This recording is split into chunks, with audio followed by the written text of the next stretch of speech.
एक साइड पे रजत और दूसरी साइड पे चाहत। दोनों मिलके यहाँ पे विवियन को टारगेट करते हुए नजर आ रहे हैं, जहाँ पे जेल में होते हुए रजत ने मना कर दिया विवियन के लिए कॉफी और टी देना। और उन्होंने मना कर दिया कि भाई अब तुम्हें ये जो कॉफी तुम्हें मिलती है ना, ये नहीं मिलेगी। जबकि मैं आपको बताता चलूं कि स्टार्ट के एपिसोड में आपको पता होगा कि जब किसी के पास कुछ नहीं था और विवियन ने अपनी कॉफी सबके साथ शेयर की थी। इसके अलावा भी जो भी चीजें उसको मिलती हैं, इवन अपना फूड भी वो सबके साथ शेयर करता है।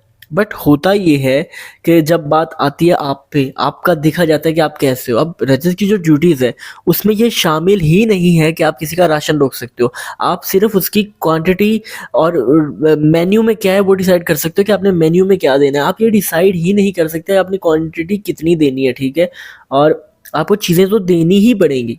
अब तो वो ड्यूटीज रही ही नहीं है और ऊपर से आप टाइम कोड की वहाँ पे सब कुछ बंद करने वाले हो, तो ये तो है ही नहीं। बट मुझे इस बात पे थोड़ी सी हैरत है कि स्टिल विवियन कुछ रिएक्ट नहीं कर रहा। भाई साहब, जब तक आप तगड़ा जवाब नहीं दोगे ना यहाँ पे, तब तक सबको लगेगा कि विवियन डिसेना एक ठुसकी ही है। विवियन की मैं बहुत रिस्पेक्ट करता हूँ। आप रियलिटी शोज इतने नहीं करते, बट आप इस वक्त ड्रामा इंडस्ट्री के किंग हो भाई। आप इस इंडस्ट्री में सबसे सीनियर एक्टर हो और आपकी जो टीवी शोज थे वो सबने पसंद किए हैं। आपको तो बिग बॉस की भी जरूरत नहीं थी, बिग बॉस आपको अप्रोच करते रहे, आप नहीं गए। बट जब आप एक चीज को एक्सेप्ट कर रहे हो तो आप पे एक रिस्पॉन्सिबिलिटी है, क्योंकि आप लीड कर रहे हो, एक एरा को लीड कर रहे हो आप। और उसके बाद आके आपको चाहत जैसे लोग, रजत जैसे लोग आके आपको इस तरह से बोलेंगे।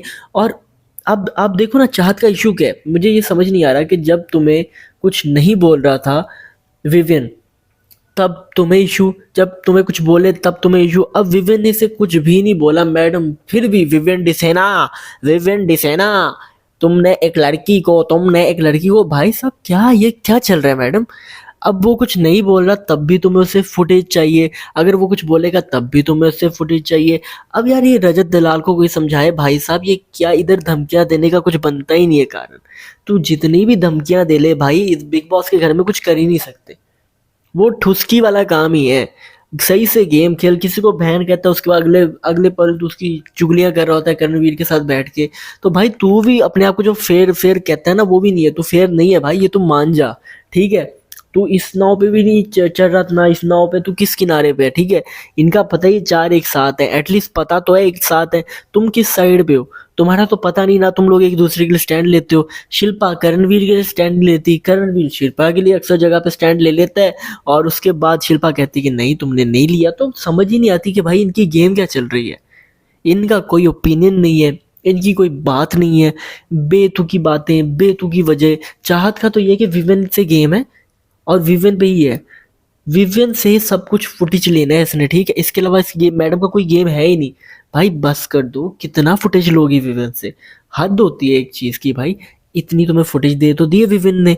अभी भी विवियन डेसेना भाई साहब पागल कर देती है। चाहत पांडे तो बिल्कुल ना भाई, उसकी कोई गेम है ही नहीं। विवियन से शुरू, विवियन पे खत्म। विवियन कुछ नहीं बोलेगा ना तो तब भी लगी हुई है कि किसी तरह रिस्पॉन्स मिल जाए। गालम गलोच करेगी और उसके बाद कहती है इज्जत नहीं देते। मैडम तुम्हारी आवाज सुन के लगता है कि तुम इंतहाई बदतमीज किस्म की लड़की हो। और ऊपर से तुम कहती हो कि तुम्हारे अंदर तमीज है, दूसरे को तमीज नहीं है। घंटा ये दिखती है तुम्हारी तमीज कि तुम किस लहजे में बात करती हो। बाकी आपका अपना ओपिनियन है गाइस, मुझे जो सही लगता है वो मैंने आपको बता दिया। कमेंट में आप बता दो अपना ओपिनियन, अपना बहुत